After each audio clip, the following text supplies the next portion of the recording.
All right, so I guess we'll get started. In the lectures last week, we had a pretty detailed look at the scattering cross-section. Just to give you a reminder, where we considered how would an incident beam of objects of some sort be deflected or scattered by some potential, whether it would be attractive or repulsive. And we derived an explicit analytical expression for this differential scattering cross-section, and also saw how it would be related to the total scattering cross-section, which in fact could diverge. Now, we ended by starting up on a new topic.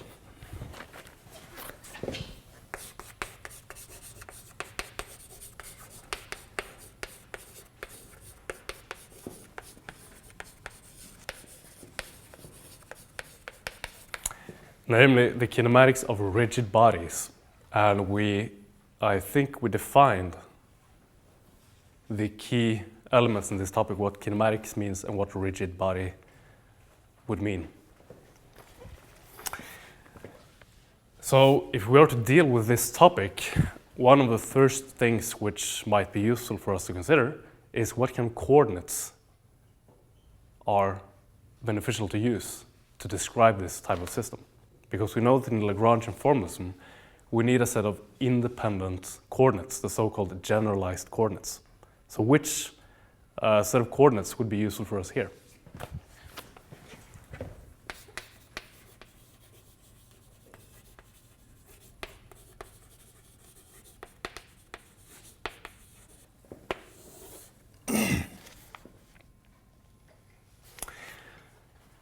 If we consider a rigid body which is composed of large m particles,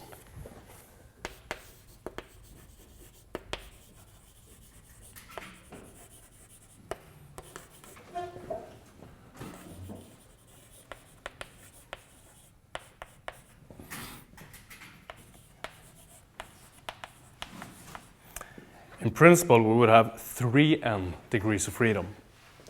However, the fact that the body is rigid introduces some constraints which reduces the degrees of freedom.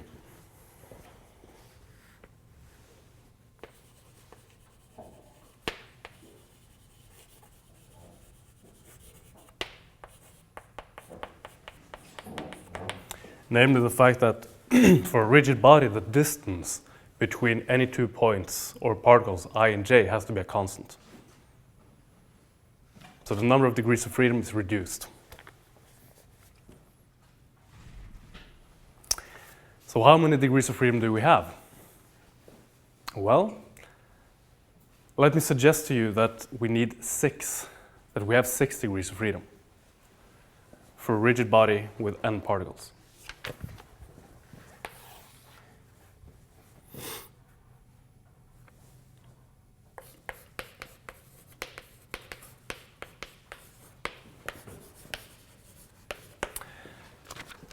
And so let me justify this statement.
It is sufficient to determine the distance to 3 points in order to specify the location of any other given point in space.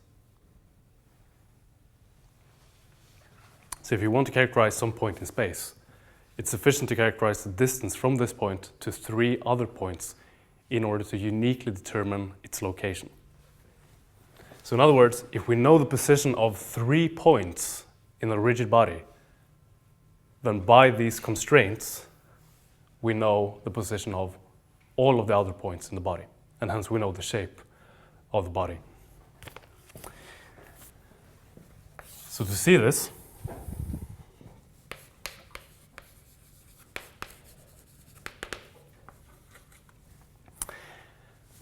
we first have to specify the location of point 1.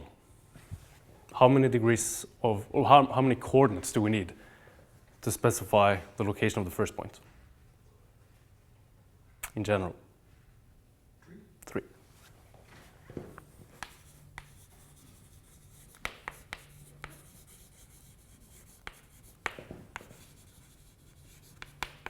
Okay. Now we need to specify 2 more points. So let's consider the second point. And now we only need 2 coordinates.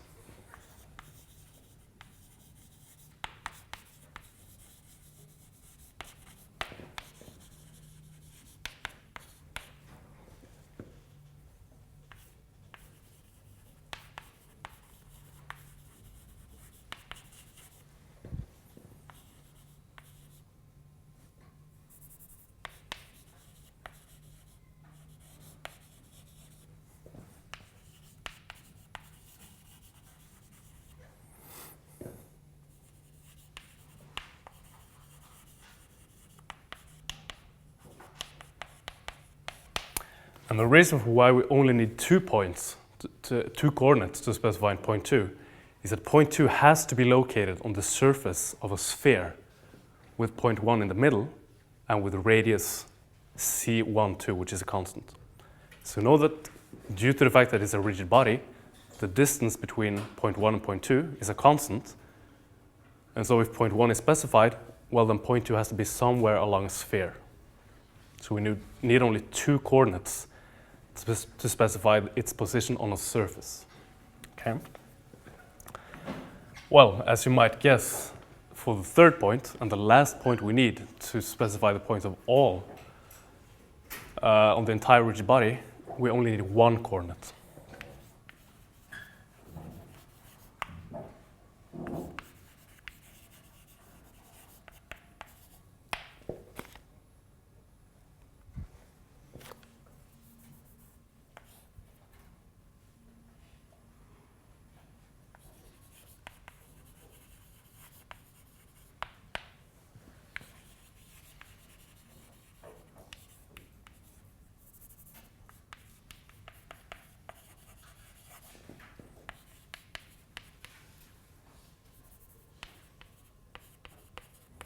Because this point has to be located at the intersection between these 2 radii, which becomes a circle.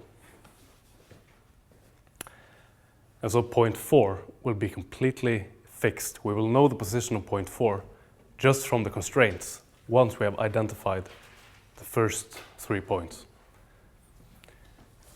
So there are, as stated, 6 degrees of freedom to determine for the rigid body, for any rigid body.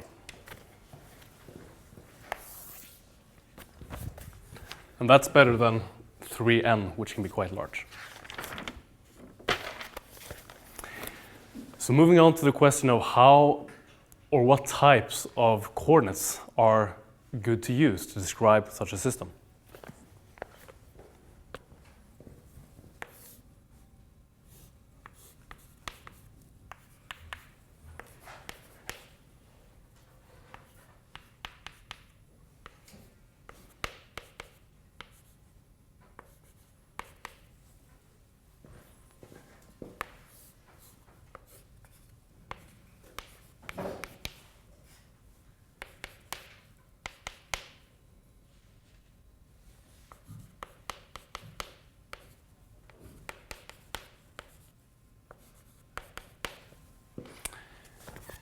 Well, imagine we have two different coordinate systems, one stationary, fixed here, and then we have an additional primed coordinate system here, which you may think of, for instance, as being attached to the rigid body, which may or may not be rotating.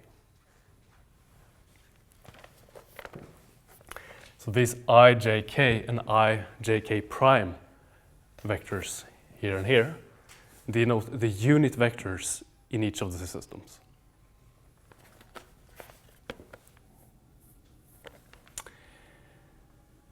Now, if we want to specify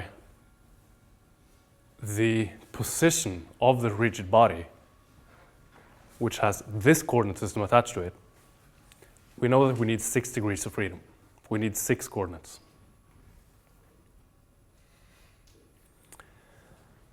Well, 3 of them should go to specifying the orgo of this coordinate system. So you can think of this coordinate system, for instance, being attached to the center of mass of the rigid body. So we need 3 coordinates to specify where is the rigid body in space. That's 3. So the last 3 goes to specifying the orientation of this rigid body relative its center of mass. So 3 coordinates to specify the orgo or center of mass, and then 3 coordinates to determine its direction.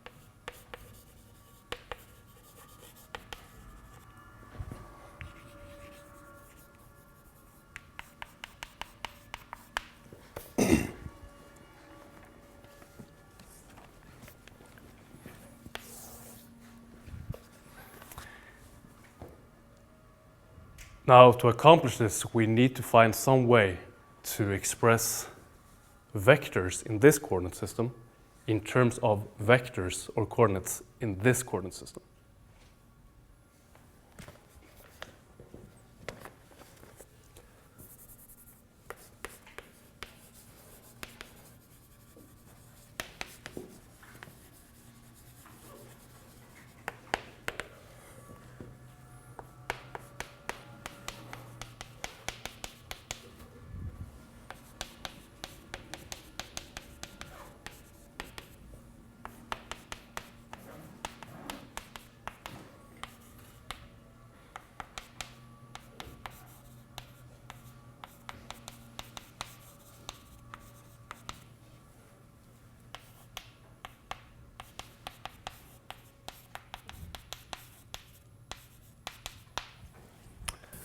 And this is one way of doing it.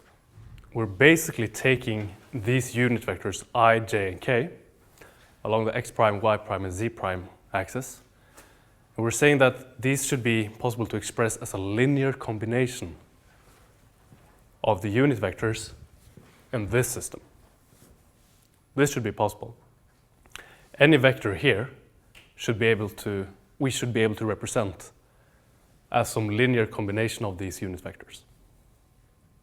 Just as you can take any vector in 3D and represent it as a superposition of I, j, and k with different weights.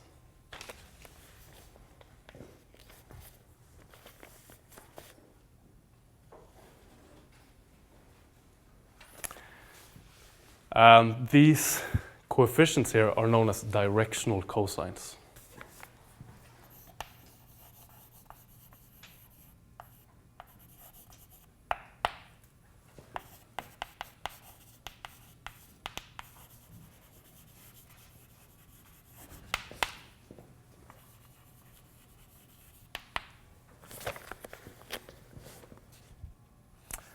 And why is that? Well,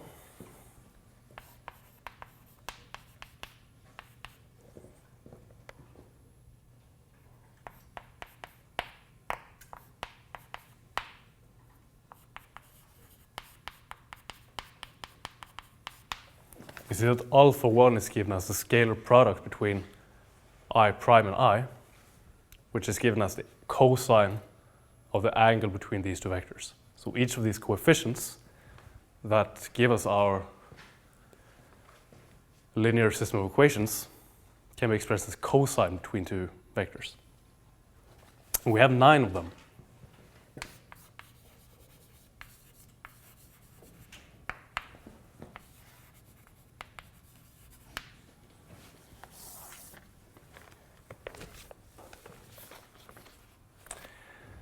According to our previous arguments here, some of these directional cosines should be quite redundant. They shouldn't be necessary, because we know that it only takes 3 coordinates to determine the direction of something, but we have 9. So somehow all of these cannot be independent of each other. So the question is then, how are these related?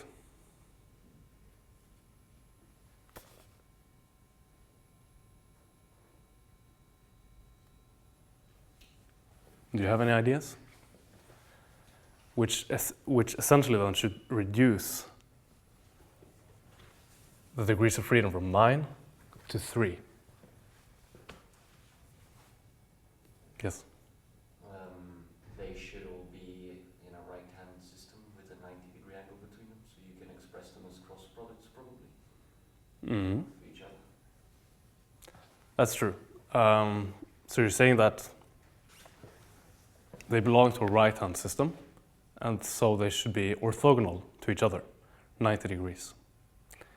So basically, for instance, I prime dot j prime should be 0.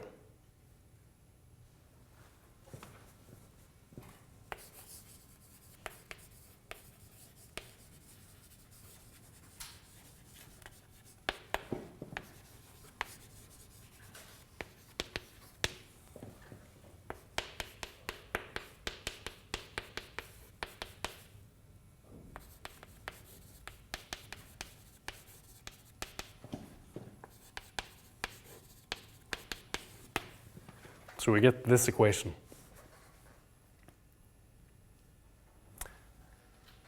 And then we're basically able to take one of these directional cosines out of the equation, because we can express alpha 1 through the rest of them by moving this over to the right-hand side and then dividing on beta 1. So you see that alpha 1, for instance, is not independent of all of these. It's in fact determined by these through the orthogonality of the unit vectors. So we have 3 orthogonality conditions, but in addition, we have a normalization condition.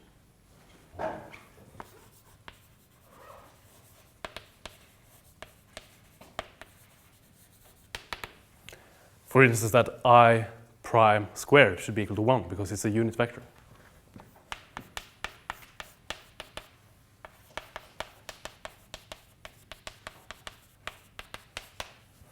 And similarly for j and k.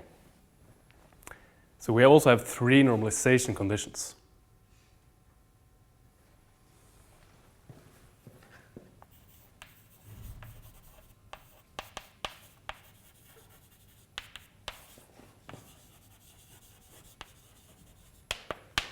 So we have 6 of these conditions in total, 3 orthogonality conditions and 3 normalization conditions. And by then, we've achieved what we wanted, namely to reduce the 9 directional cosines to 3 degrees of freedom.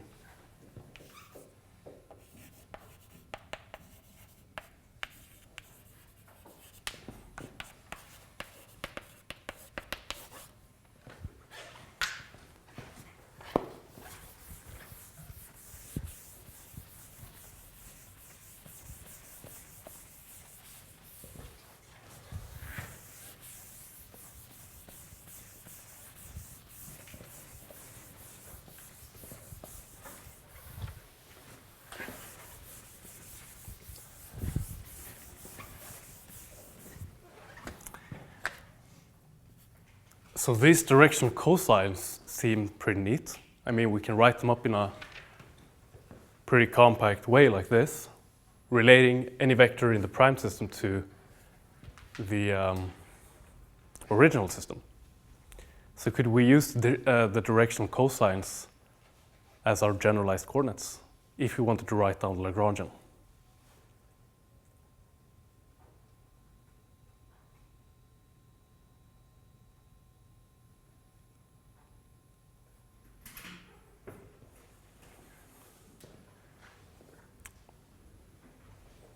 What do you think?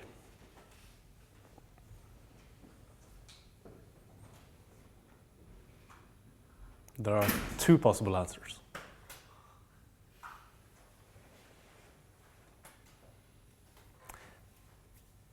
I see a thumbs down, okay? How come? Because they're not independent. Exactly. The generalized coordinates we want to use for a Lagrangian have to be independent. And these are not independent. We just show that they're in fact related through these 6 orthogonality normalization conditions. However, we can construct 3 independent coordinates from these. And these we should be able to use as generalized coordinates.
So we can formulate a set of 3 independent functions of these directional cosines, which are suitable for use as generalized coordinates.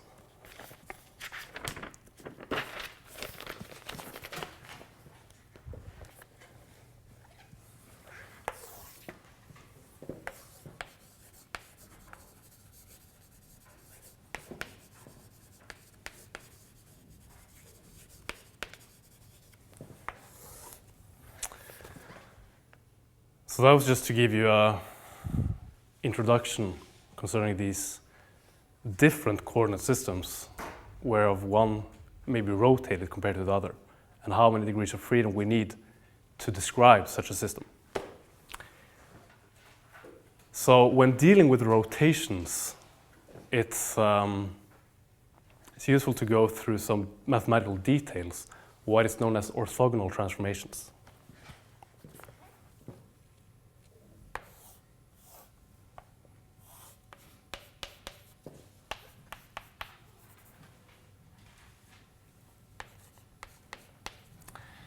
So let me just change the notation slightly from x, y, z to x1, x2, and x3. And the reason for this is simply that it's more convenient to use x1, x2, and x3 as the variables, because then we can just use, for instance, xj as a generalized to describe each of them. It's easy to write summations, for instance, with x1, x2, and x3 instead of x, y, and z.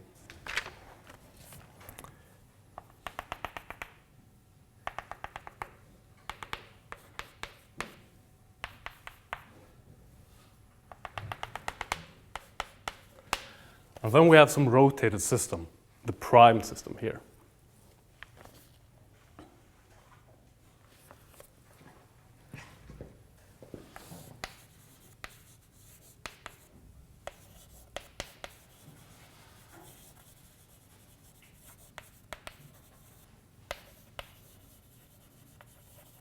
So our set of transformations becomes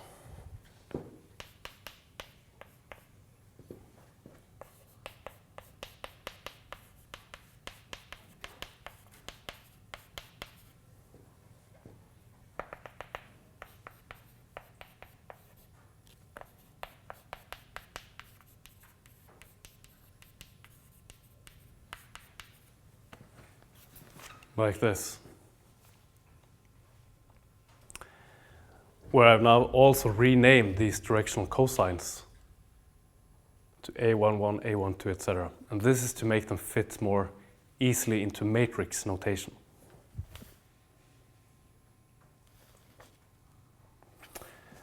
And these coefficients, Aij in general, are constant. So they're independent on these coordinates. They're just some constants.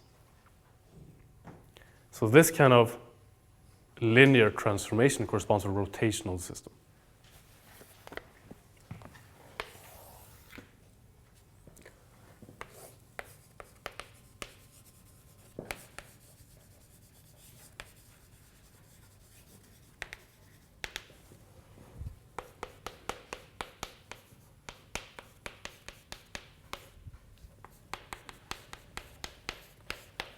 So we can write all of this very compactly like as follows by using the sum convention.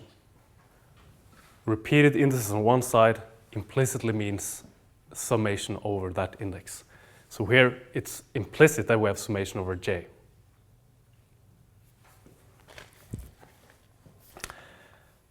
And so keep in mind that this is linear precisely because Aij, these coefficients are independent on the coordinates. So everything here is linear in x. If these constants were depending on x, well then we wouldn't have a linear set of transformations anymore.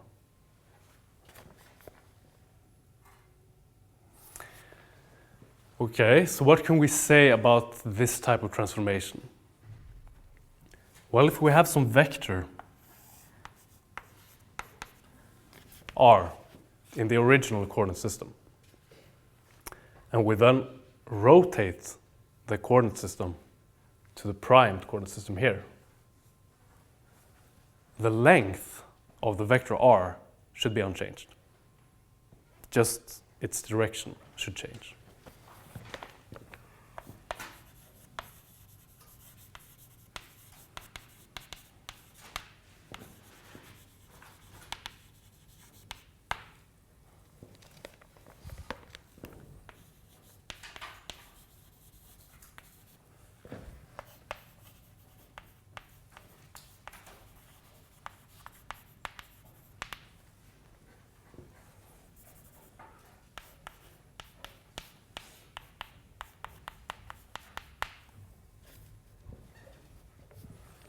So the length squared, or the norm squared of r,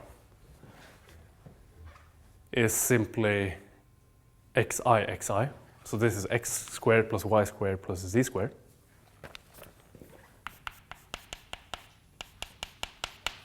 And it should be equal to xi prime, if the length is conserved.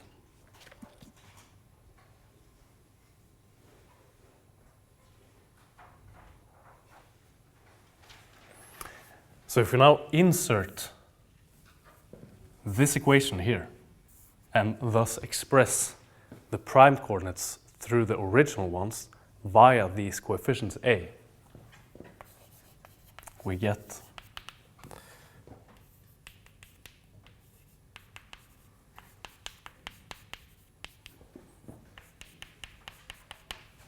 this. So I've just inserted this into here.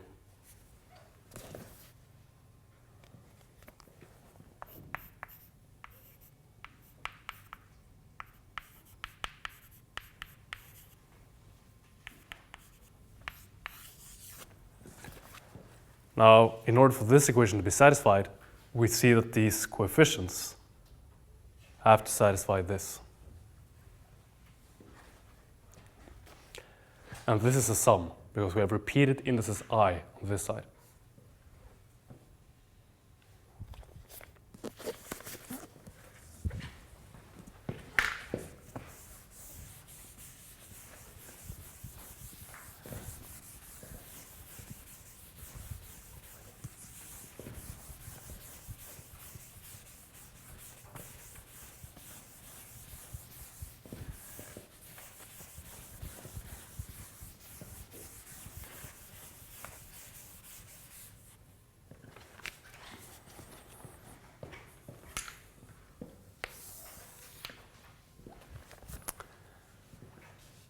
And in fact, these are just the 6 conditions that we expressed explicitly over there for the directional cosines. These are in fact 6 equations. J can take any value from 1 to 3, K can take any value from 1 to 3, 6 equations. So these are the normalization conditions and the orthogonality conditions comprised or condensed into one equation.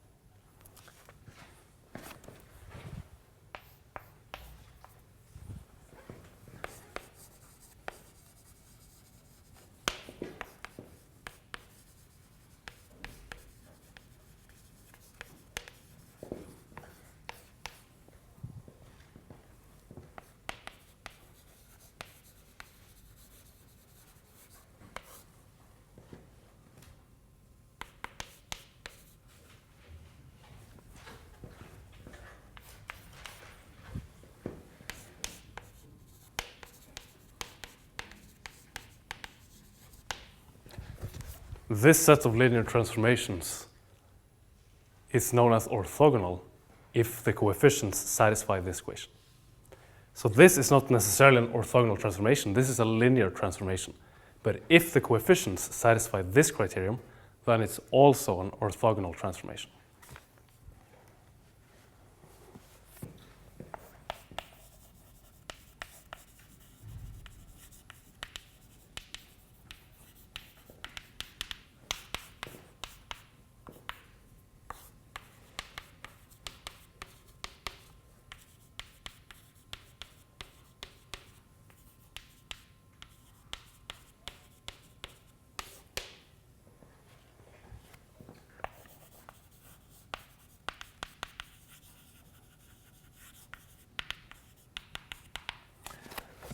So all of these coefficients that define our transformation when going from the unprimed to the primed coordinate system can be expressed neatly through this transformation matrix, which has matrix elements A, I, J.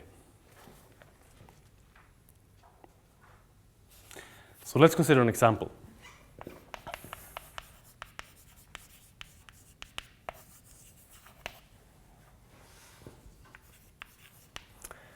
Let's consider a rotation in 2 dimensions.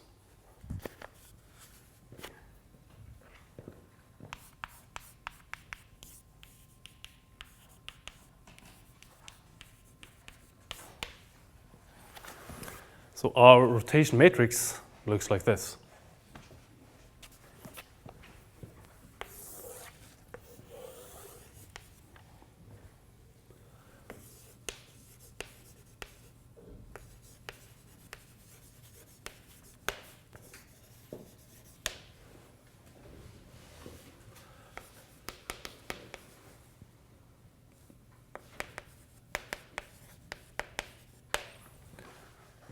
Our orthogonality conditions can be condensed into this form.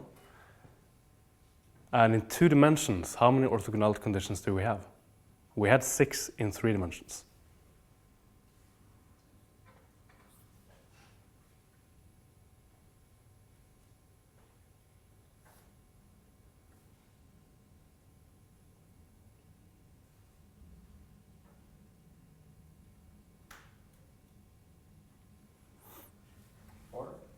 Okay, how do you reason to arrive at the conclusion 4? Because they can vary from 1 to 2 both. Mm-hmm. That's true. So J goes from 1 to 2 and K goes from 1 to 2. So in principle, it looks like we should have 4. And in fact, I now realize that what I said previously was slightly misleading because I said that in the 3D case, J would vary from 1 to 3 and K from 1 to 3. But following the same reasoning in 3D, that should mean we had 9 orthogonality conditions, right? Because if this one goes from 1 to 3 and K goes from 1 to 3, then we have 9 conditions. But we have only 6 in 3D as we saw. And for the same reason, I see your reasoning. 4 is a perfectly good suggestion, but in fact we have 3. And the reason for this is that we actually have a redundancy here. Let me show you. So we have, for instance, A 1, 1. This should be equal to delta 1, 1 plus A 2, 1, A 2, 1. This should be equal to 1. Okay, so that's one condition. Next, delta 1, 2. So we have A 1, 1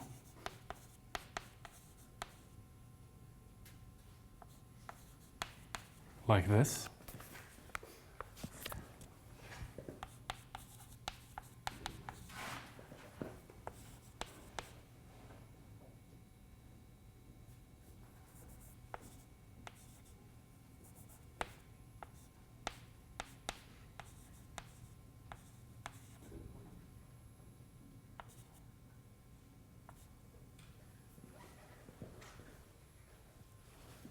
And then finally, A 1, 2, A 1, 2 plus A 2, 2 like this. So we have 4 equations. That's entirely correct. But you see, these 2 equations are identical. These are scalars, so the order is not important, they commute. So in fact, we only have 3 normalization orthogonality conditions. And in the same way, you can show that 3 of these are equal in 3D, so you have 6 there.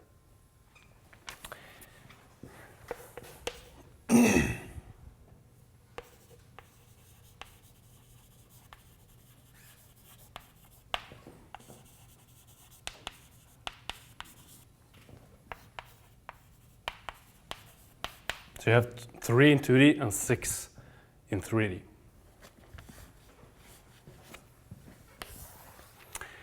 Well, we have 4 of these coefficients. We have 4 matrix elements, and we have 3 orthogonality conditions, which means that we should have simply one degree of freedom.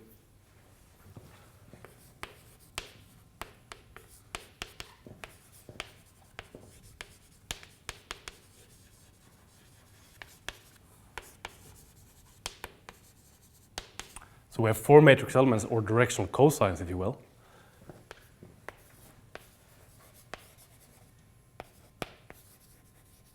And we have 3 orthogonality conditions. So does this make sense? To have only 1 degree of freedom when considering 2D rotation? Well,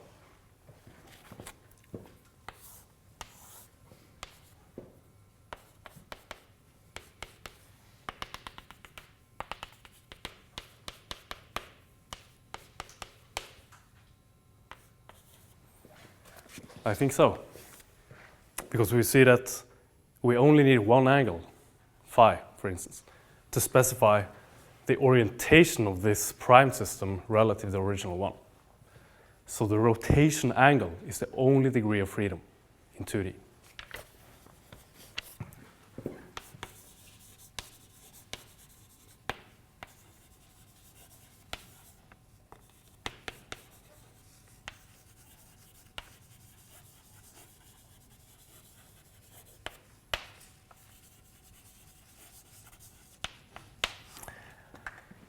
Now, this would be different if we allowed for our linear transformation to change, for instance, the norm of vectors, so the length wasn't preserved.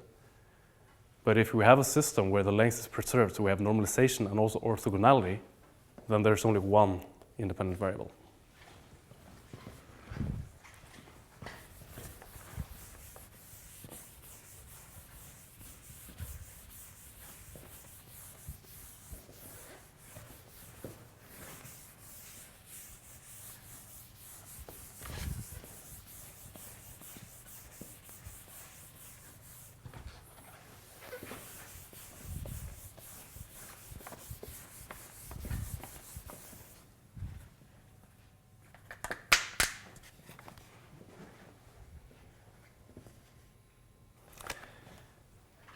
if we now consider this figure, which demonstrates the rotation, we can actually infer how these primed coordinates are related to the unprimed ones via this angle.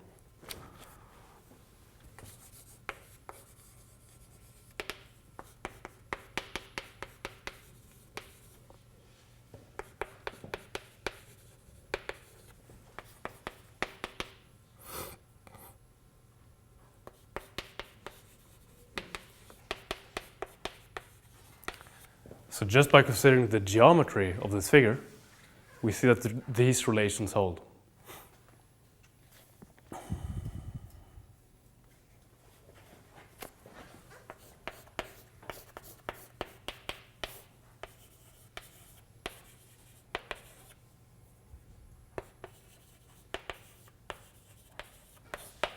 So our rotation matrix expressed through this one function of the directional cosines, which is independent, namely phi, can be expressed as follows.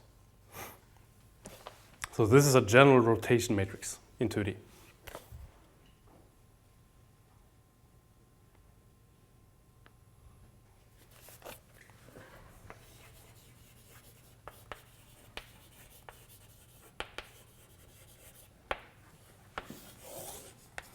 So let's see now if this actually satisfies the orthogonality conditions. So keep in mind that this is A11, A12, A21, A22. I think we wrote them over here, yeah. So consider these equations over there, the four orthogonality conditions, which in fact are only 3 for a 2D scenario. The first one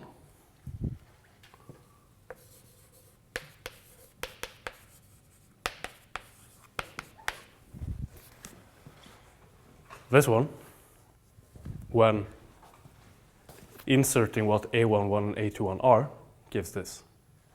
So that's okay. And then we also have the last one,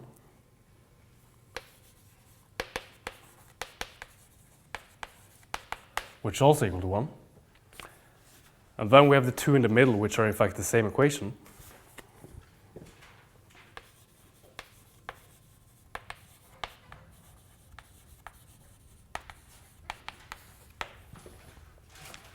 And it holds as well. So this rotation matrix seems to do the job.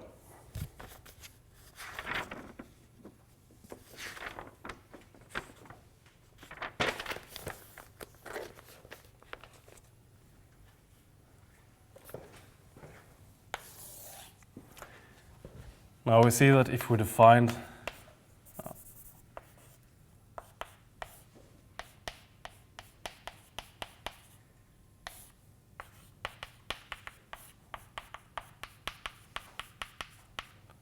these two vectors,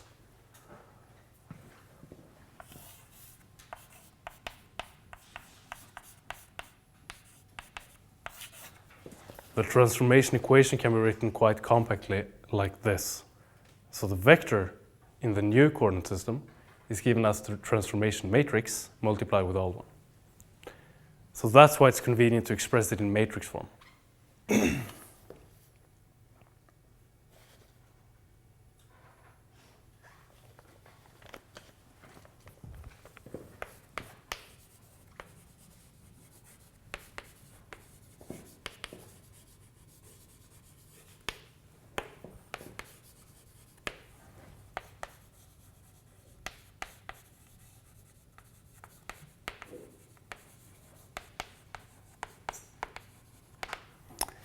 Now, there are two ways to interpret what this equation actually means. And I'll tell you about this after the break.